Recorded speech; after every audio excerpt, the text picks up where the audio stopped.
मांडू में 21 को आयोजित होने वाला है, क्या कुछ रहेगा उसमें?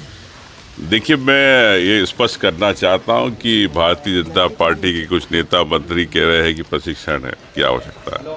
तो प्रशिक्षण भारतीय जनता पार्टी के विधायकों को आवश्यकता है, उनके मंत्रियों को आवश्यकता थी, और जो उन्होंने पचपणी में किया। और मैं समझता हूं कि जो भी विधायक होता है वो खुद अपने क्षेत्र का नेता होता है, तो उसे प्रशिक्षण की आवश्यकता नहीं होती है। उसे मध्य प्रदेश कैसे बने, कैसे भविष्य का निर्माण हो, इसको लेके चिंतन होना चाहिए। और निश्चित तौर से इसको लेके कांग्रेस पार्टी ने जिस प्रकार से नव संकल्प शिविर रखा है, माननीय हरीश चौधरी जी के इसमें निर्देश थे कि कांग्रेस को कैसे चिंतन मंथन करना आने वाले भविष्य 2028 को लेके। प्रदेश में जिस प्रकार से समस्याएं हैं, चाहे महिला अत्याचार हो, चाहे आदिवासी दलितों की ज़मीनें छीने जा रही हो, चाहे युवाओं को नौकरी नहीं मिल रही, चाहे आरक्षण की बात हो, पिछड़ों की आरक्षण की बात है, तो मैं समझता हूँ कि कई घोटाले हैं, हजारों करोड़ के घोटाले हो रहे हैं। जैसे जल जीवन मिशन, लोगों को पानी मिलना चाहिए, तो ये जनता का पैसा, मध्य प्रदेश के आम जनता का पैसा जो टैक्स के रूप में देते हैं, बिजली के रूप में बिल के रूप में देते हैं, ज़मीन के टैक्स के, प्रॉपर्टी टैक्स के, उनके अधिकार का पैसा भारतीय जनता पार्टी जिस प्रकार से दुरुपयोग कर रही है, इस पे सभी बातों पे, इन सब विषय, तमाम विषय है, कई विषय है, जातिगत जनगणना है, आरक्षण है, तो मैं समझता हूँ कि इन सभी बातों को लेके कांग्रेस पार्टी के सभी विधायक, माननीय नेता जो दिल्ली से पधार रहे, अजय माकन जी, माननीय सुप्रिया सिन्हा जी, माननीय पवन बंसल जी, माननीय तनखा जी, राहुल जी ऑनलाइन रहेंगे। तो मैं समझता हूँ कि एक जो चिंता है हमारी सब विधायकों की, नेताओं की, कांग्रेस के है कि प्रदेश के अंदर हर आम व्यक्ति के साथ दुर्व्यवहार जिस प्रकार से हो रहा है, झूठे प्रकरण बनाए जा रहे हैं, इन्हीं सब बातों को लेके हम लोग चिंतन करेंगे और कांग्रेस पार्टी इस पर रणनीति बनाएगी और आने वाले चुनाव के हिसाब से मजबूती के साथ किस प्रकार से भारतीय जनता पार्टी से लड़ना तैयारी करेगी। मिशन 2028 को किस प्रकार से फोकस किया जा रहा है? मिशन 2028 को लेकर किस प्रकार से फोकस किया जाएगा इसको लेकर? मैंने आपसे कहा कि 2028 चुनाव के साथ ही जो प्रदेश की समस्या है, 1.5 साल में जो भारतीय जनता पार्टी अपने वादों को पूरी नहीं कर पाई, उन सब बातों पे, उन विषयों पर भी चिंतन होगा। ठीक है, मेरा वन मांडू में 21 को आयोजित होने वाला है, क्या कुछ रहेगा उसमें?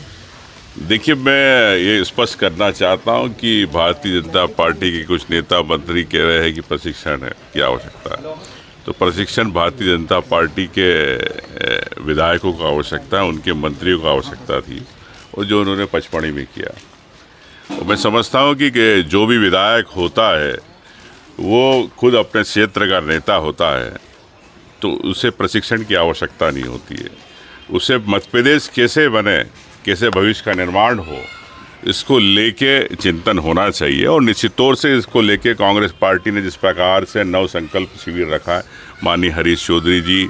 के इसमें निर्देश थे कि कांग्रेस को कैसे चिंतन मंथन करना आने वाले भविष्य 2028 को लेके। प्रदेश में जिस प्रकार से समस्याएं हैं, चाहे महिला अत्याचार हो, चाहे आदिवासी दलितों की ज़मीनें छीने जा रही हो, चाहे युवाओं को नौकरी नहीं मिल रही, चाहे आरक्षण की बात हो, पिछड़ों की आरक्षण की बात है,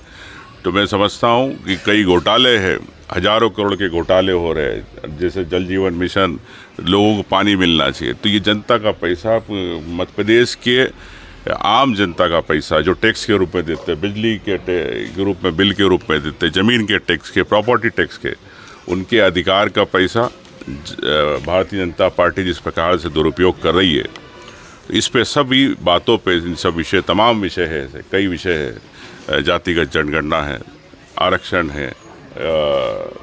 तो मैं समझता हूँ कि इन सभी बातों को लेके कांग्रेस पार्टी के सभी विधायक, माननीय नेता जो दिल्ली से पधार रहे, अजय माकन जी, माननीय सुप्रिया सिन्हा जी, माननीय पवन बंसल जी, माननीय तनखा जी, राहुल जी ऑनलाइन रहेंगे। तो मैं समझता हूँ कि एक जो चिंता है हमारी सब विधायकों की, नेताओं की, कांग्रेस के है कि प्रदेश के अंदर हर आम व्यक्ति के साथ दुर्व्यवहार जिस प्रकार से हो रहा है, झूठे प्रकरण बनाए जा रहे हैं, इन्हीं सब बातों को लेके हम लोग चिंतन करेंगे और कांग्रेस पार्टी इस पर रणनीति बनाएगी और आने वाले चुनाव के हिसाब से मजबूती के साथ किस प्रकार से भारतीय जनता पार्टी से लड़ना तैयारी करेगी। मिशन 2028 को किस प्रकार से फोकस किया जा रहा है? मिशन 2028 को लेकर किस प्रकार से फोकस किया जाएगा इसको लेकर? मैंने आपसे कहा कि 2028 चुनाव के साथ ही जो प्रदेश की समस्या है, 1.5 साल में जो भारतीय जनता पार्टी अपने वादों को पूरी नहीं कर पाई, उन सब बातों पे, उन विषयों पर भी चिंतन होगा। मेरा और वीडियो देखने के लिए हमारे YouTube चैनल को सब्सक्राइब करें और बेल आइकन को दबाना ना भूलें। यदि आप